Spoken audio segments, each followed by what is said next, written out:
So we read this slowly together as one voice.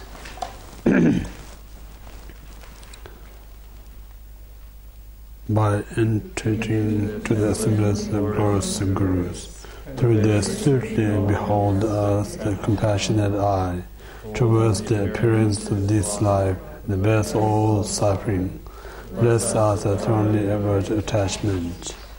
Without even a small amount of happiness, the suffering of the extremely intense department towards this continued reveling three realms of samsara. Bless me arouse of purple renunciation. Through the only path traveled by the oracles here, the bodhicitta of the equality exchanging self and others, is the correct meditation for the benefit of other sentient beings. Bless me to the free from mental extension to my own purpose.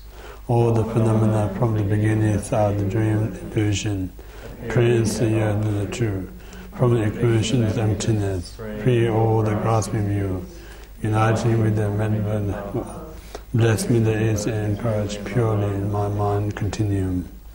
Meditating thus the meditation Dhamma. All the Dhamma are the taken the path. All the confusion of the path. Buddha's great wisdom to bless me, please.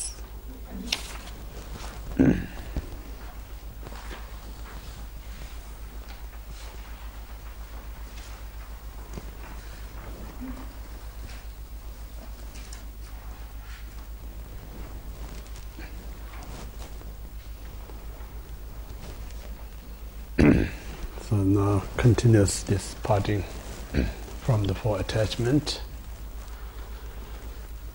The first one, if you have attachment to this life, you're not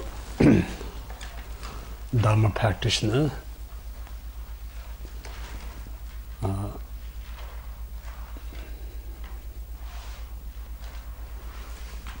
So itself actually is a huge statement. It's also important to address this issue. Many of us kind of innocence practitioner, if we caught up in a wrong view, then all this effort that we put in the name of the Dharma can be very dangerous. So every effort that we put to practice Dharma, make sure it's worthwhile and beneficial. That's so important.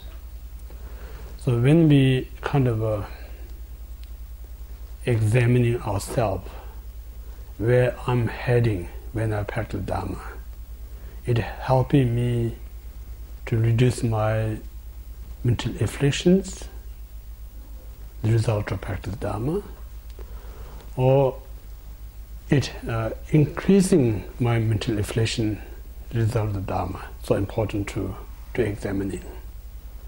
Most of the cases, statistically, people actually increase mental affliction, the result of Dharma. The reason? Because of attachment to this life, nothing else. I mentioned this morning, we're not saying you should not enjoy your life. Buddhists never abandoned or objection enjoyment, because the Buddhist path is to bring enjoyment. So what we try to kind of cross the message is like, don't ruin your enjoyment. So what ruin our enjoyment is the clinging, attachment. Because the moment we have attachment, so this attachment is like a kind of throw up. Like when you mud in the water, more you throw up, that water becomes like more muddy.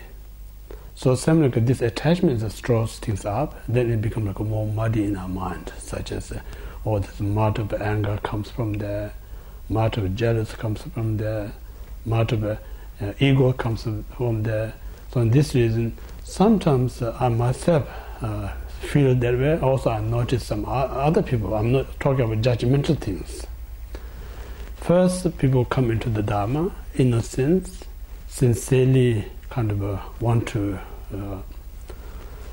practice Dharma, want to be a better person, then year after year become more arrogant, more jealous, more competing, actually get worse.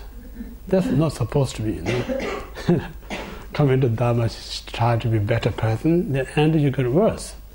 So that's the reason I'm saying it can be dangerous. So only who can accurate that is yourself. You need to be constantly examining yourself whether my Dharma is going in the right directions or my Dharma is going in the wrong directions. So if you see yourself, you have a power to rescue yourself. If you're not examining, then our defilement is so smart. They're so smart because they're really easy to manipulate you, almost like you're a smart partner. Very easy to manipulate, makes you done things what I want to from you, kind of things. So you need to be, only one thing you should not touch is your mental afflictions. They're so sneaky, if you really think. So, but normally we say, oh, I should care for this person, that person. They are just same as me. No need to worry about that much. More I should consider my own sneaky mind. That's more danger than any other person. Yeah. So in this way, if you do the Dharma simply to reduce our mental affliction, that is a pure Dharma. If your attachment to this life, the Dharma, it become I get more high position, or I may become a more a recognition, and then out of that is your Dharma, then you attach that. Actually, Dharma increase your mental affliction rather than declining. So that's the mistake. So we should avoid it. Yeah?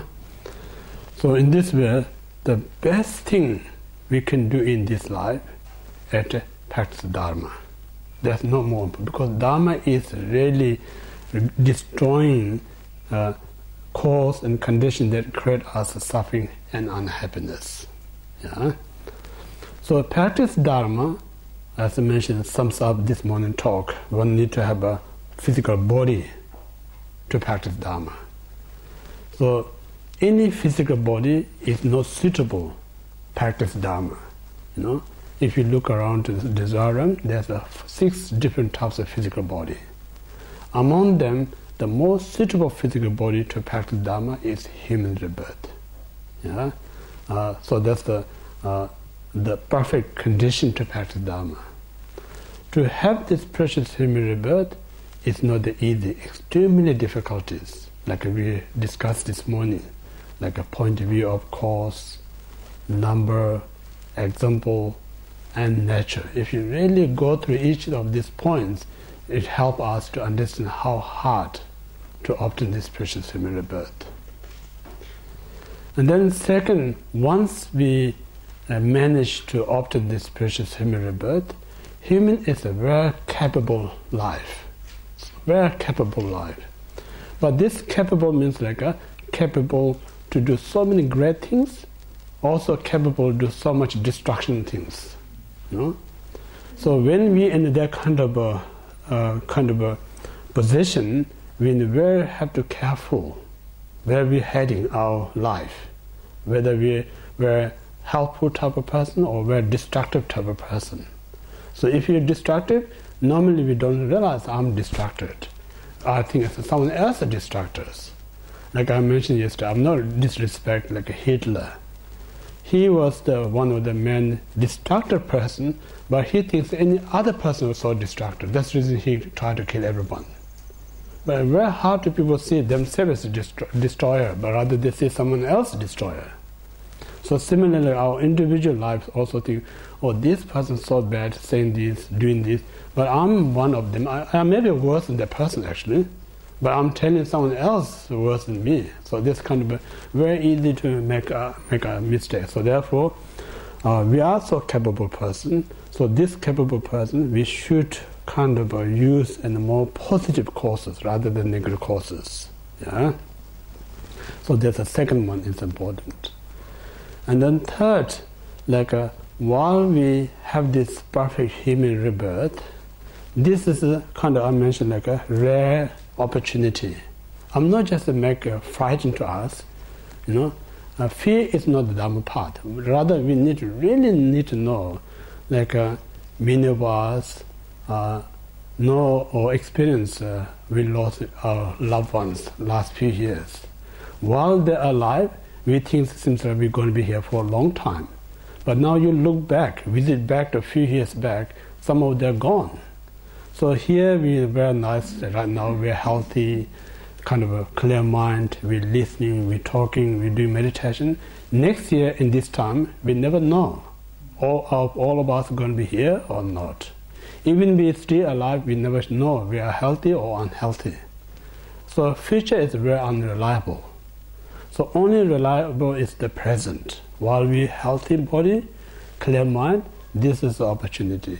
So don't miss, So don't miss, like you don't do so much pressure, you say, oh, I have to Dhamma on them. No, just relax and be positive, Don't let negative comes in your mind. So as long as you not let negative thought comes in your mind, as long as you not try to say negative things, as long as you not do negative action, it sets the virtues. That's the most healthy kind of life. So when we say like a practice Dhamma, you don't try to turn into the religious person. Don't try to turn into the spirituality. That's the mistake, religion and spirituality. Just be logical with life. That's so important, Because we're talking about the world problem caused by religion people. That's true, If you don't understand the philosophy of whatever you believe, name of the religion, you're so attached, then someone criticizes, you immediately attack on that.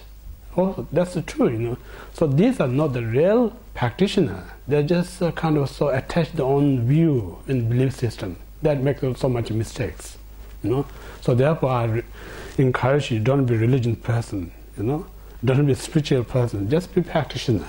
That's so important. So this just sums up the precious human rebirth, the first one. Now, second is the main kind of say like antidote, not to attachment to this life, is impermanence.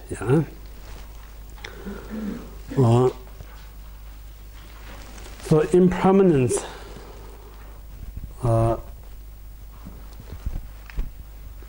One of the great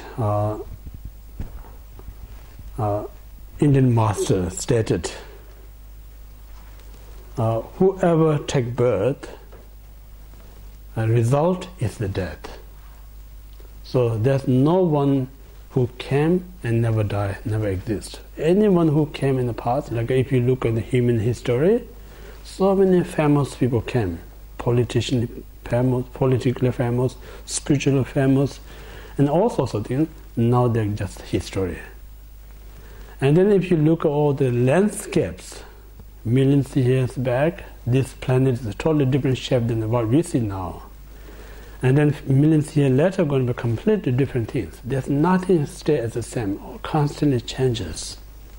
So in this way, what really important, like I was talking, is like sometimes we not living the reality. We just live with our illusion state. Illusion is not the truth. Illusion is just made up our own mind. So rather, we should live the reality how things exist out there. Then that really help us to, this we call the wisdom, like just knowing the reality. So in this way, once we're born, we have to die. That's the unavoidable.